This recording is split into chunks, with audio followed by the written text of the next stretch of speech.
De los tres sistemas que componen el sistema visual, el sistema óptico, el sistema neuroretiniano y el cerebro, en esta charla fundamentalmente me voy a dedicar a hablar sobre lo que ocurre en el sistema óptico, compuesto por córnea, diafragma de iris y cristalino.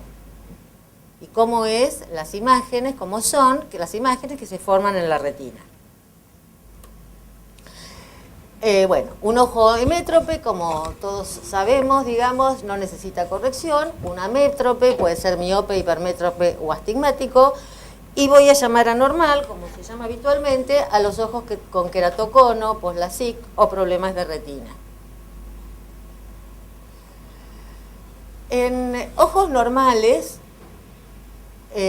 para prescribir correcciones refractivas, generalmente basta con el autorrefractómetro y la prueba de agudeza visual, que es lo que generalmente se hace de rutina en los consultorios oftalmológicos. Con esto basta, se recetan, se prescriben los anteojos y listo. Hay una prueba que permite analizar mejor la resolución espacial del ojo, y esta prueba es la prueba de sensibilidad al contraste, que también está en uso hace mucho tiempo.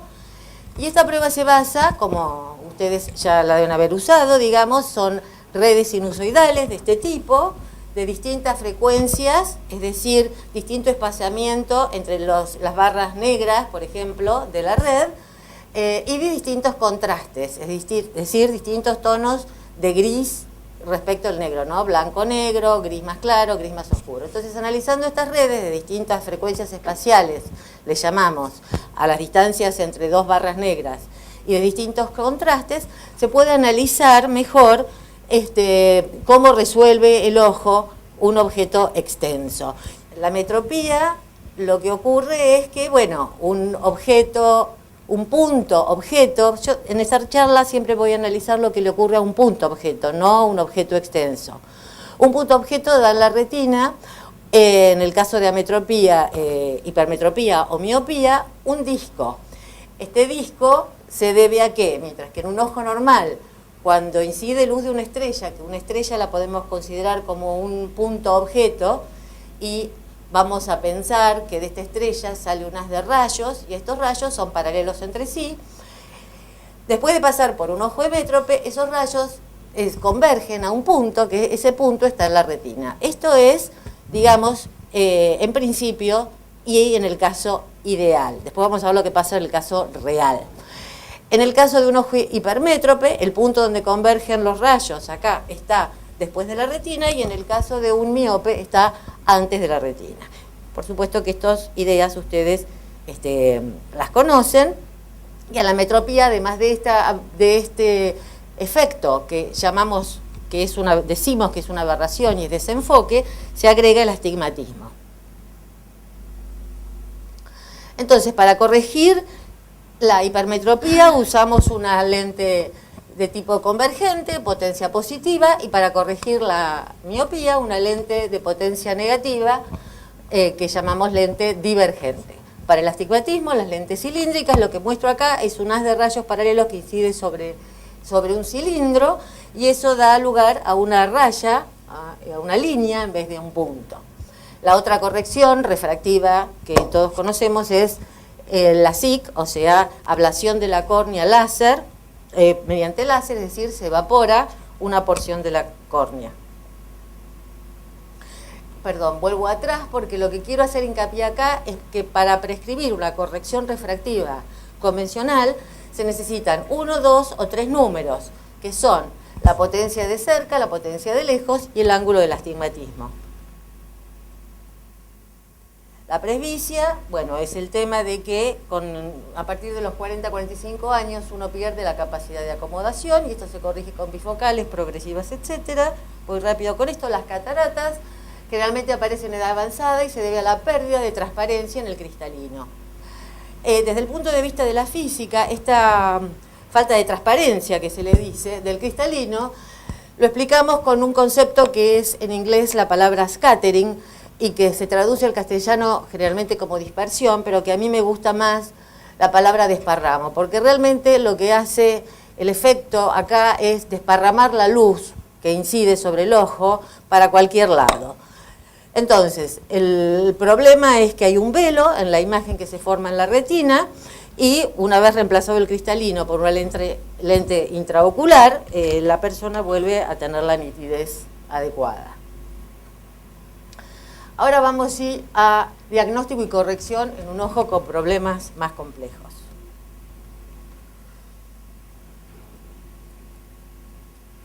Bueno, hay muchas palabras que aparecieron en la última década o un poquito más en el lenguaje de la oftalmología. Y estas palabras son, algunas de ellas, scattering y difracción, refracción de la luz, camino óptico, frente de ondas, aberraciones de alto orden, polinomio Zernike, óptica adaptativa y PSF, o sea, función de punto extendido, en inglés, Point Spread Function. Bueno, entonces, como dije, en toda la charla considero un punto de un objeto extenso. A ese punto lo llamo punto objeto y, por ejemplo, un punto objeto es un punto de una hoja de un árbol, ¿sí? Solo el punto. Entonces, para un sistema óptico ideal, si tenemos un punto objeto, el sistema pasa por el sistema óptico y a la salida da un punto imagen. Al punto objeto lo llamo O, al punto imagen O', y lo que es muy importante de tener en cuenta cuando queremos considerar estas aberraciones que vamos a hablar ahora, las aberraciones de alto orden, es la pupila. Porque en las ametropías, cuánto vale el tamaño de la pupila, o dónde está ubicada la pupila o cómo, no nos interesa. No se les da bolilla a la pupila. En cambio, cuando nosotros queremos hablar de aberraciones de alto orden, la pupila tiene un papel fundamental.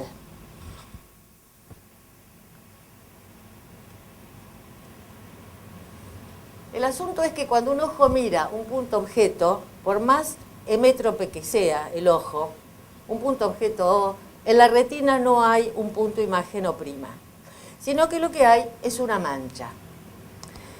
Y el borroneo que hay en esta mancha se debe a tres factores: el scattering, la difracción y las aberraciones. Lo que estoy haciendo acá es un gráfico de la intensidad de la luz que habría en la retina en función de la ubicación en la retina. Por ejemplo, acá tendría un máximo acá de luz, que lo grafico como un máximo en esta curva, y la intensidad de luz va decreciendo y lo grafico de esta forma en esta curva. Lo que muestro acá es un punto objeto y abajo la intensidad en el objeto. Si solamente hay un punto objeto, la curva que corresponde de graficar intensidad en función de las coordenadas es una recta, simplemente es una recta. Cuando tenemos una mancha, la curva que resulta, en realidad no es una curva, sino es una superficie, intensidad en función de las coordenadas es una cosa de este tipo. Entonces, el scattering y la difracción contribuyen a que la imagen de un punto objeto sea una mancha. El scattering, como dije, simplemente es que en el ojo hay partículas que dispersan luz, sobre todo en el cristalino, ¿no? Cuando aparecen las cataratas, dispersa luz en todas las direcciones y entonces en la retina hay puntos de luz ubicados en cualquier lugar, al azar, totalmente impredecible, dónde están ubicados estos puntos. ¿Qué es la difracción? Para entender la difracción, primero vamos a ver lo que pasa en una pecera llena con agua. Si uno tiene una pecera llena con agua y en este lado pone un vibrador, este vibrador plano, ¿no? Este vibrador genera olitas. Y las crestas de estas olitas, es lo que muestro acá, son estas cosas claras, ¿sí? Esas líneas claras corresponden a los máximos, a las crestas de las olitas. Esas olitas están viajando en la pecera y le pongo un diafragma que no deje pasar agua por acá. Entonces, después del diafragma, lo que ocurre es que las crestas se curvan. Si el diafragma que se coloca es más chiquito, como ocurre en esta figura, las crestas se curvan más. A estas crestas de las olas están asociadas a una palabra diferente, digamos, del uso común en la oftalmología, que se llama frente de ondas.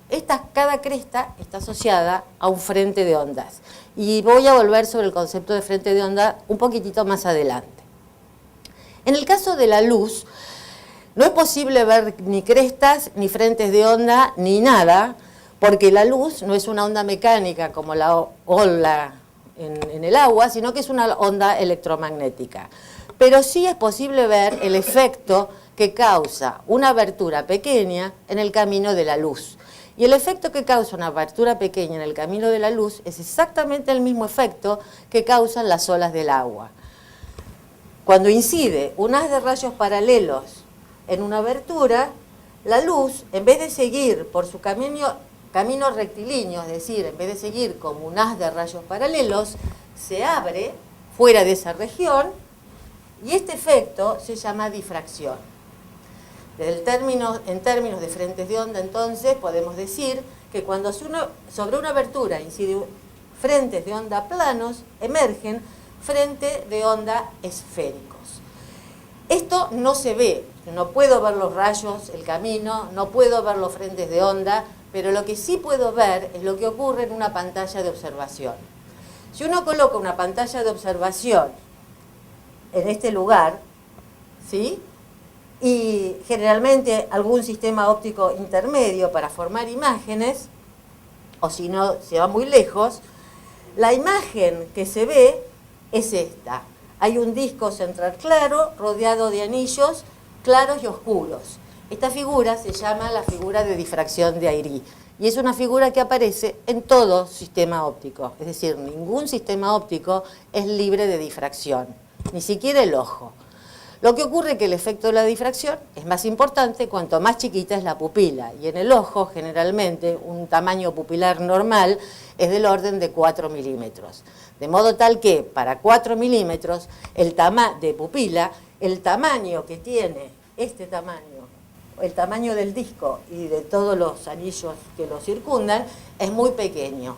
O sea que el efecto de difracción es casi despreciable.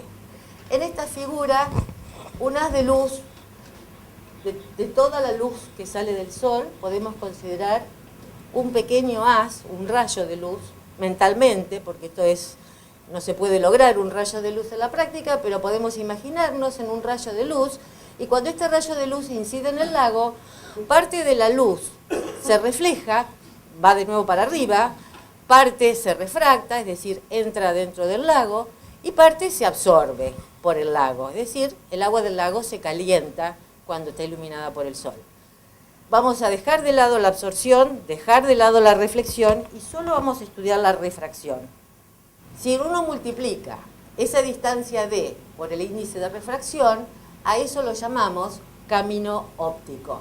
O sea, el camino óptico es muy simple, es el producto del índice de refracción por la distancia recorrida por la luz.